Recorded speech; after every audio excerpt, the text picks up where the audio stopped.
Ito ang kasaysayan ng isa sa pinakatirador ng mga binatang artista sa Pilipinas.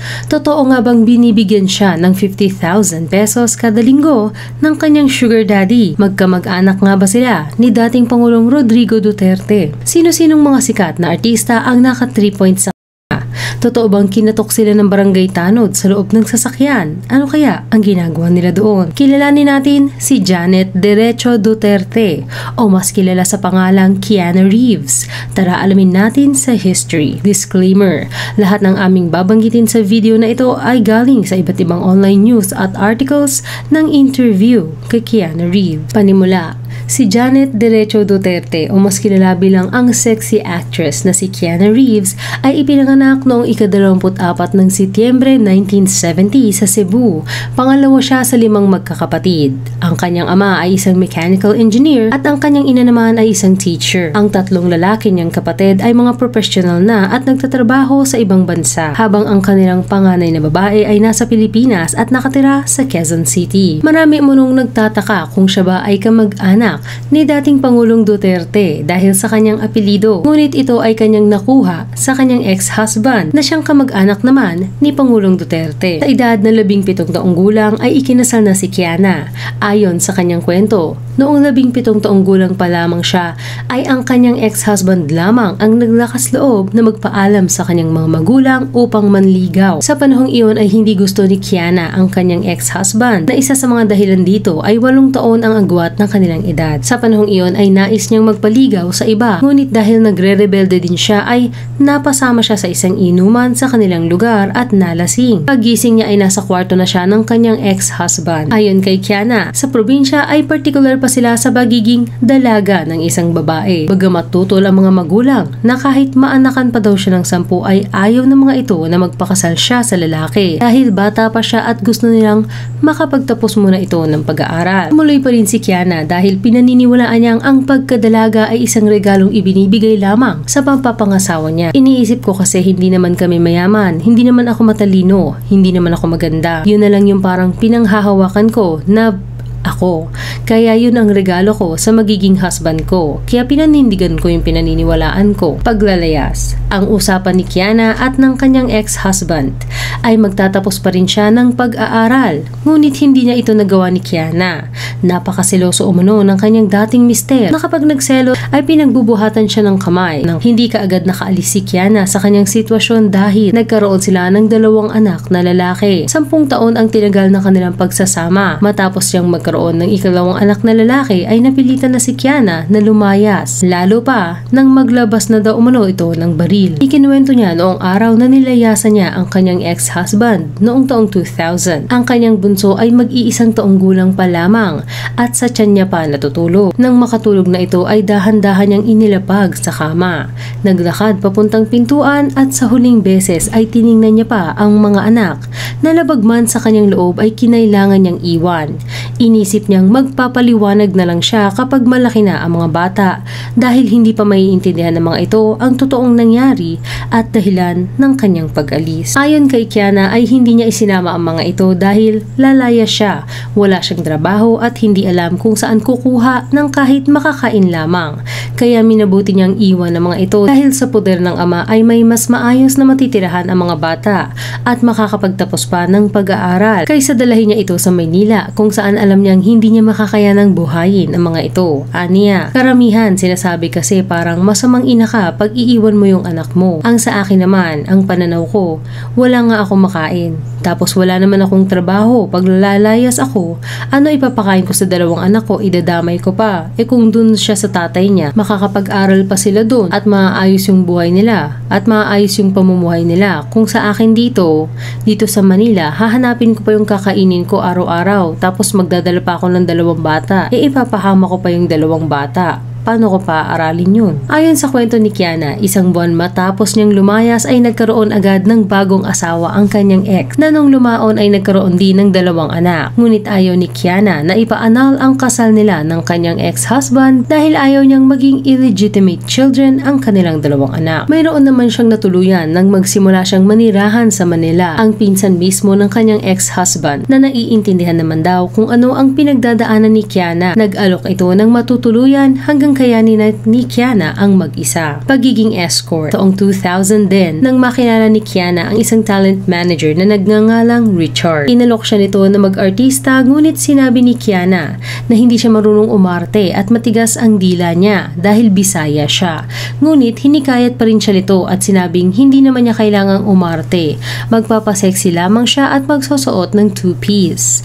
Naisip ni Kiana na mas mataas ang market value mo kapag artista ka, kaya sinubukan niya na ito. Ginamit niya ang stage name na Keanu Reeves bilang babaeng versyon ng pangalan ng Hollywood actor na si Keanu Reeves. Dahil baguhan pa lang sa industriya at sa Maynila ay aminado si Kiana na may pagka-inosente at ignorante pa siya. Nagkaroon siya ng barkada at ang iba pa ay nag-aartista din sa larangan ng kaseksihan. Noong una daw ay akala niya mga anak mayaman na mga ito dahil mga nakakotse at nakatira sa kondo. Ngunit napag-alaman niya sa huli na may sugar daddy pala ang mga ito. Nakakasama ni Kiana sa mga ito ay natuto na din siya sa kalakaran. Noong una ay akala pa niya na normal lamang ang magka-jowa ng DOM. Nagpapasikatan pa nga sila minsan kung sinong DOM, businessman o politician ang kanilang nagiging jowa. Iba-iba din ang naging karanasan ni Kiana sa mga ito. Ikinuwento niya ang isa sa mga naunang karanasan niya. Nakikitira nito si Kiana sa isang kaibigan. Isang araw, habang nakatambay sa isang restaurant na pinagdalhan sa kanya ng kanyang kaibigan, ay mayroong nagpadala sa kanya ng calling card. Noong una ay natatakot umano si Kiana na magsalita dahil matigas pa ang kanyang dila. Sinabi niya, "Syempre ang lola mo takot pa magsalita kasi Bisaya. Yung kasama ko exposed na siguro sa mga ganun, so siya yung excited. Tawagan natin," sabi niya. Ito din daw ayon sa kanya ang gusto ng mga DOM, ang mga tahimik at inosente. Nagkita ulit si Kiana at ang businessman. Simula nito ay kada Biyernes, binibigyan siya ng allowance na 50,000 pesos. Iyan ang pinakamalaking kinita ni Kiana sa isang jowa niya. Ang ginagawa naman ng kaibigan niya ay ipinambibili ito ng mga gamit sa bahay gaya ng cabinet, pinambibili ng gatas ng kanyang anak at ipinambabayad sa renta. Ang matitira ay kay Kiana na mapupunta, na siyang maluwag naman tinanggap ni Kiana dahil nakikitira siya dito. Nang dumating naman ang panahon na nais na siyang ibahay ng businessman at bibigyan pa ng negosyo, ay siniraan siya ng kanyang kaibigan dito dahil sa takot na mawala siya sa buhay nito. Hindi rin naman papayag si Kiana na ibahay siya nito dahil sa Cebu siya ilalagay at naroon ang kanyang ex-husband at pamilya. Isa sa mga nais gawin ni Kiana sa Manila ay ang hanapin ang kanyang sarili. Kasama na dito ay ang ma-enjoy ang teenage life na hindi niya nakamit dahil bukod sa strikto ang kanyang mga magulang at nagpakasal siya ng maaga, strikto din ang kanyang napangasawa at ang malala pa nito ay pinagbubuhatan siya ng kamay kaya hindi niya naranasan ang kalayaan at kanyang kabataan. Nang tanungin sa isang interview kung ano ang nararamdaman ni Kiana sa isang lalaki na nasa sobre ang pagmamahal, sinagot lamang ito ni Kiana na tuyot dahil wala ka umunong feelings, na ito ay isa lamang trabaho. Anya, walang feelings kasi walang love. Walang kilite, para ka lang robot na trabaho. Ang iniisip mo pera. So yung lahat ng negative, nakikita mo kasi di mo siya gusto eh. Nag-aano ka na lang na matutuwa ka na lang pagtapos na hay salamat. Sa isang interview, tinanong kay Kiana kung anong pinakamalaking kinita niya sa isang customer at hindi jowa. $5,000 mula sa isang hari. Ngunit mas malaki naman daw ang cut na at ang pinakamaliit na kinita niya ay thank you na lang. Ayon kay Kiana ay hindi siya nawawalan ng boyfriend dahil natatakot siyang mag-isa. Paminsan pa nga ay mayroon siyang boyfriend at nagsisilbing pagkakakitaan naman niya ang kanyang sugar daddy. Sabi niya pa na ito ay parang business and pleasure. Mayroon ding nag-alok na ng kasal kay Kiana. Dalawa dito ay DOM, isang congressman. May dalawa ding nag-alok na lamang na maging mistress siya at isang datu na dati nang inilabas sa TV. Ngunit hindi na niya pinangalanan pa. Karaniwan na din daw sa gets niyang makarelasyon ang mag-alok ng kasal, ngunit ayon sa kanya, hindi naman ako tanga. Ganun naman talaga ang mga lalaki pag in love, lalo na pag tumataas yung likido. Sasabihin pakasal na tayo. Ganun lang yun sa panahon. Kasi yan, na in love ka, pero hindi talaga yun seryoso. Kinasangkutang kontrobersya. Marami daw siyang oportunidad na yumaman, lalo na kapag inaalok siya ng kasal ng kanyang mga nagiging mayayamang jowa. Ngunit hindi ito kinakagat ni Kiana dahil mawawala ang kalayaan niya, kagaya ng naranasan niya sa ex-husband niya. Aniya, hindi ako pumunta dito para maghanap ng DOM. Pumunta ako dito, yung parang hanapin ko yung sarili ko. Kasi kung pupunta na naman ako sa DOM, di kulong na naman ako sa bahay. Lumayas nga ako. Nahinto lamang sa kalakaran ng pagiging escort si Kiana matapos niyang mapangalanan ang isang politiko sa kanyang interview sa programang The Buzz ni Chris Aquino at Boy Abunda taong 2004. Ayon sa kwento ni Kiana, nakakatanggap umano siya ng mga banta sa kanyang buhay matapos na pumutok ang interview. Ikinuwento niya rin na tinulungan siya ni Congresswoman Liza Maza ng Gabriela. Isiniwalat ni Kiana na noong panahong iyon ay open pa sa dyaryo ang escort at pinagaganda lamang ang packaging nito. Pinalalabas na ito ay umaalalay lamang sa mga turista, ngunit isa din itong paraan ng pambubugaw. Ang ibang paraan pa dito ay ang pagtambay ng mga kababaihan sa ilang lugar na pinangalanan ni Kiana gaya ng Starbucks at mga hotel lobby, at ang kasamaang palad ay wala pa sa wastong gulang ang iba dito. Maraming mga ang nagalit kay Kiana dahil sa kanyang pagsisiwala. May nakulong na din dahil sa batas na naipasa sa tulong na rin ng kanyang pagsisiwala. Ikinuwento din ni Kiana ang isang insidente kung saan ikinagulat niyang kilala pala siya ng mga politiko. Sabi umano ng isang politiko nang makita siya, si Keanu Reeves. Tinanong pa ito ni Kiana, nanonood ka ba ng TV, sir? Sino bang hindi makakakilala sa'yo? Tugon naman ito. Natatawang sinabi ni Kiana sa isang interview na dahil ito sa nagulantang sila sa pagputok ng kanyang interview. Pagsisimula sa showbiz. Taong 2006, nag-apply na papuntang Japan si Kiana upang makipagsapalaran sa oportunidad na umangat ang buhay. Sa parehong panahon ay dumating din ang pagkakataon na makapasok siya sa kauna-unahang Pinoy Big Brother Celebrity Edition, kung saan isa siya sa 14 na celebrity na napiling makapasok sa bahay ni Kuya. Ayon kay Kiana, doon na sana ako sa Hapon. Kaso lang, na timing na may Big Brother noon. Pinili ko yung Big Brother kasi ang inisip ko, total ginajudge na ako ng buong mundo. Yun ang decision ko na mag-PBB na lang ako para mapakita ko sa buong mundo na hindi ako masamang tao. Reality show naman yun. O at least kahit papano, kung hindi ako manalo, mapakita ko yung sarili ko doon na hindi ako ganitong tao. Na nataon lang, yun na kailangan ko mag-survive. So yun ang inisip ko. Sa pagtatapos ng programa ay naitanghal bilang big winner si Kiana at nakapag-uwi siya ng 4 na milyong cash prize at iba pang mga papremyo. Nawala na din daw sa isip niya ang pagiging escort dahil may pera na siya at paglabas niya ay sunod-sunod na ang kanyang mga proyekto. Naging manager niya pa si Boy Abunda. Ayon sa kwento ni Kiana ay na-overwhelm naman siya sa panahong ito. Dumami bigla ang kanyang mga kaibigan. Bagamat hindi masasabing true friends ang lahat, ay ayaw umano mamili ni Kiana dahil mag-iinatid pa daw ba siya kung natanggap siya ng mga ito at itinuturing na kaibigan ay pahahalagahan niya ito. Mas napadalas ang paglabas ni Kiana kasama ang mga bago niyang barkada. Gabi-gabi siyang naglalakwat siya, naninibago dahil ang mga bago niyang kaibigan ay mga totoong mayaman talaga at walang sponsor. Nakapaglibot din siya ng 10 bansa sa panahong ito. In-enjoy ni Kiana ang mga bagay na hindi niya na-enjoy dati at dahil dito ay marami din siyang proyekto na napabayaan. Nang tanungin kung nagkagalit ba sila ng dating manager na si Boy Abunda, ay aminado si Kiana na may pagkukulang siya sa mga do's and don'ts ng kanyang manager. Hindi daw sila nagkaaway nito kundi nagkaroon lamang ng hindi pagkakaintindihan dahil noong panahon na medyo nagkaroon na ng hindi pagkakaintindihan si Boy Abunda at Christy Fermin ay na-interview ni Christy si Kiana. Akala daw ni Boy ay kumakampi si Kiana kay Christy at may galit ito sa kanya. Dagdag pa dito na iniintriga umano ni Christy sina Boy at Kiana. Ayon kay Kiana ay wala siyang masamang tinapay kay Boy Abunda kasi parang pangalawang tatay na niya ito at aminado siyang naayos talaga ang kanyang buhay dahil kay Boy. Nang tanungin si Kiana kung hindi ba siya nanghihinayang ay sinabi nitong nanghihinayang ako career-wise kasi kung sinunod ko lang si Tito Boy hanggang ngayon nandoon pa ako sa taas. Pero hindi naman daw niya pinagsisisihan dahil kung siya ay sa career nakafocus ay hindi niya may experience na mag-enjoy sa buhay, makakilala ng iba't ibang tao at makarelasyon ang mga lalaking kanyang nakarelasyon. Pagkakaaresto, 12 ng Nobyembre 2018, kumalat ang balitang inaresto ng Laguna CIDG at Calamba City Police si Keanu Reeves sa Quezon City. Kinabukasan ay pinayagan na makapagpiyansa si Kiana ng 90,000 pesos sa tulong ng Public Attorney's Office ni Attorney Persida Acosta, Arnel Ignacio at Attorney Sal Panelo. Ayon sa pahayag ni Arnel sa pep.ph ay sa telepono lamang siya nakipag-coordinate upang makapagpiyansa si Kiana dahil nasa Cagayan de Oro pa siya.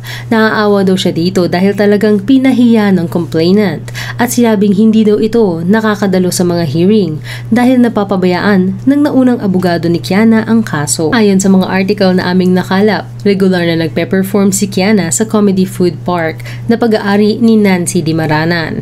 Ika-14 ng Hulyo 2018, ang huling naging show nito. Matapos umano ang performance ni Kiana ay pinuntahan nito si Nancy at tinanong kung may maghahatid daw ba sa kanila pabalik ng Manila. Ngunit wala daw sa kontrata nila ang transportasyon. Ayon sa pahayag ni Nancy, ay humingi daw ng dagdag na pamasahe si Kiana, 1,500, sabi ni Nancy. Wala po kaming kontrata na ihahatid ko po siya kung saan nila gustong pumunta. Humingi pa po sila sa akin ng 1,500 na pantaksi po nila. The fact na bayad din po yung talent fee nila including the food and drinks. Matapos ang ilang oras ay nag-Facebook live daw si Kiana kung saan pinangalanan at nilait di umano nito si Nancy Di Maranan na labis na kaapekto hindi lamang kay Nancy kundi sa kanyang pamilya. Umabot sa puntong hindi na nakapasok ng eskwela ang dalawa niyang anak dahil sa pang-aasar ng mga kaklase nito nang madiskubre ng mga bata na isang transgender si Nancy. Aniya, napakasakit po nito kasi po yung mga anak ko po, inampon ko po sila ng sanggol pa po sila. Ang alam po nila, ako po ay talagang mami nila. Maging ang kinakasama nitong dayuhan na abogado na siyang naghikayat kay Nancy na magsampa ng kaso ay nagsabi din ng kanyang saloobin. I think it's completely inappropriate. More to the point, she have made threats against Nancy and against our children, which I think is completely wrong. So personally, I am extremely distressed and very disappointed. Sa ngayon ay naareglo na ang kaso at hindi na naaresto pang muli si Kiana. Mga nakarelasyon ng panandalian. Nakilala din si Kiana bilang nagkakaroon ng mga boyfriend na mas bata kaysa sa kanya. Nang tanungin siya tungkol dito ay sinabi niyang kasi masarap. At marahil dahil din ito sa hindi niya naranasan ito noong siya ay teenager pa lamang. Aniya, sabi ko nga sa kanila kayo ang pa-plastic nyo. Pag kayo ba pipili ng isda yung mapula ang mata, syempre gusto nyo pa fresh. Yung kakaano lang sa aquarium. So ano na, hindi ko naranasan yun eh. Wala akong teenage life nga. So dito ko naranasan kaya mahilig siguro ako sa Inamin din ni Kiana na may mga nakatsurvahan siya sa industriya mula sa mga modelo hanggang sa mga artista. Mayroon pa daw dito na nag-request na magtatluhan sila kasama ang kanyang best friend na pinagtataka ni Kiana dahil lalaki ang best friend nito. Naisip pa niyang baka ginamit lang siya para makatsurva sa kanyang best friend. Hindi niya pinangalanan ngunit sinabing ito ay ka-love team ni Lovie Poe sa GMA. Ang ibang nakatsurvahan naman niya ay mga nagsisimula pa lang sa showbiz at madalas na out of curiosity lamang ang nag-udyok sa kanila. Ilan dito ay sina Number 1, Kogi Domingo. Magaling daw ito at may maipagmamalaki. 1 buwan ang tinagal ng kanilang relasyon. Number 2, Luis Manzano. Nanliligaw pa lamang daw ito kay Angel Locsin nang magkaroon sila ng ugnayan. Matapos mailabas ang blind item ng kanilang ugnayan, nagalit umano ito kay Kiana. Dati ay parating kasama si Kiana sa mga pilot episodes na pinagho-hostan ni Luis. Ngunit matapos ang paglabas ng blind item, ay nagkailangan na sila at hindi na muling inimbata pa si Kiana sa mga shows nito. Nabisi na rin si Kiana sa TV5 kung saan naging regular siya. Number 3, John Prats. Naging malapit na magkaibigan sina Kiana at John sa PBB House. Nasabi pa ni John Prats sa loob ng confession room na parang nanay ang tuling niya kay Kiana. Ngunit paglabas ng PBB House ay maaaring nagkaroon sila ng isang beses na ugnayan. Nai-issue ang pagiging sobrang close nila ni John na lagi siyang inaaya sa 13th floor ng ABS-CBN kung saan niloloko-loko siya nito. Mag-best friend sila. Minsan ay parang nanay ang turing sa kanya ni John at minsan ay hindi maintindihan kung jojowain. Kaya bilang mas nakatatanda ay si Kiana na ang umiwas dahil nagsisimula pa lamang si John sa kanyang karera. Aniya, so ako naman yung nakakatanda. Ako na lang yung umiwas. Sabi ko wag kasi nai-issue na tayo sa sobrang closeness natin. Mapupunta yan sa pag-iinit. Sabi ko, love ko siya kasi inalagaan ko yung career niya. Number 4, Jake Cuenca. Isang beses silang nagkaroon ng ugnayan at nakadalawang sila. Nanatili din silang magkaibigan matapos nito. Number 5, Jay Manalo.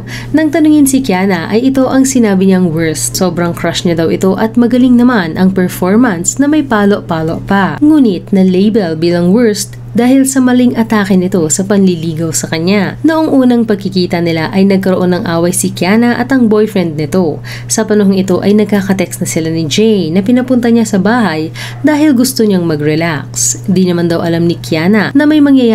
Ngunit ang sabi niya, nananakit parang namimilit. Ay teka lang, papayag naman ako di wag lang yung hilahilahin ka. Di naman kami ganun ka-close, tapos bahay ko pa yun. Nalaman umano ito ng non-showbiz boyfriend niya dahil nagsumbong ang yaya nito. Kaya pinilit si Kiana na magsalita sa TV at sabihing iyon ang nangyari. Hindi na muling nagkita matapos nito si Kiana at Jay. Ngunit tumitikim man siya ay sabi ni Kiana na quality naman ang mga ito. May hygiene daw siya at hindi basta-basta lamang pumapatol. Regular din siyang nagpapadoktor at nagpapapap smear at ni isang beses ay hindi siya nagkasakit. Maingat din siya sa mga nakakatsurva niya. Anya, amuyin mo muna. Tapos pag hindi ka komportable, suotan mo na. Ang huling naging binatang boyfriend niya ay naging isang aral para kay Kiana noong 2013. Ito ay ang 19-year-old na si Kevin Mercado. Nagkakilala sila sa isang party. Hindi pa umuno kilala ni Kevin noon si Kiana. Pag-uwi pa daw niya ng Pampanga, sinabi ng kanyang ina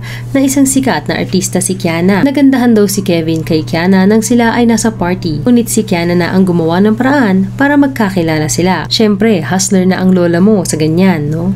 Natatawang pag-amin ni Kiana. Naging seryoso daw ang kanilang relasyon nang maramdaman ni Kevin na mahal na niya si Kiana. Noong una ay gusto din daw ni Kevin na pumasok sa showbiz, ngunit kinumbinsi siya ni Kiana na tapusin ang kanyang pag-aaral dahil walang kasiguraduhan sa showbiz. Tinuruan din ni Kiana si Kevin sa bagong business na pinasok niya para kung sakaling magkahiwalay man sila ay may naibigay siyang ikabubuti nito. Ayon sa kwento ni Kiana sa isang interview, sa maagang panahon ng kanilang relasyon ay napag-alaman niya na breadwinner si Kevin. Nagtataka siya dahil 19 years old lamang ito. Ngunit nang lumaon ay napunta na rin kay Kiana ang obligasyon ni Kevin sa kanyang pamilya at nagamit ni Kiana ang mga naipon niya sa mga show niya sa Japan, Dubai at iba pang bansa. Umabot ng halos 5 taon ang kanilang relasyon. Ngunit 7 taon matapos nilang maghiwalay ay andyan pa rin ang binata. Kung may pera ito ay siya naman ang niyayaya para i-treat. Sinusundo pa siya gamit ang kotse nito at nang i-block siya ni Kiana, ang binata ay gumamit ng ibang numero para tawagan siya. Tinatanong kung bakit siya ibablock sa nag-iisang paraan ng komunikasyon nila. Nais nitong manatili pa rin silang magkaibigan. Kasalukuyan, sa ngayon ay nais ni Kiana na kung siya ay liligawan, ay dapat may plano na ang lalaki na asawahin siya. Kung mayroong babalikan si Kiana at babaguhin sa kanyang buhay, ay naisa na niyang makapagtapos ng pag-aaral. Pero nagpapasalamat siya sa mga aral na kanyang natutunan dahil kung hindi daw niya pinagdaanan ng mga ito ay marahil naging judgmental siya. Aniya, isang survival at kagipitan lamang ang nagtutulak sa mga babae na pumasok sa pagiging escort. Ilan sa mga nakausap niya ay mayroong isa na matapos ang trabaho ay pupunta pa sa ospital para ipambayad ang kinita niya sa nag-aagaw buhay na kapamilya nito sa ICU. Mayroon ding isang ate na mismong ina ang nagpasok sa kanya sa ganoong gawain upang mapaaral ang mga nakababatang kapatid. Nakakalungkot daw na wala man lang kalaban-laban na dahil ina mismo nito ang nagdesisyon. Nang tanungin si Kiana kung may pinagsisisihan ba siya, ito daw ay hindi niya naalagaan ang kanyang mga anak, na ipagluto, na isama manood ng sine, na ipasyal, lalo na ang bunso niya na mag-iisang taon pa lamang ng kanyang iwan. Hanggang dito na lang. Kayo, anong masasabi nyo sa kasaysayan ni Kiana Reeves? I-comment lamang ang inyong opinion sa ibaba. Salamat sa panonood. Huwag kalimutang mag-subscribe sa aming channel at pindutin na rin ang notification bell. Hanggang sa muli.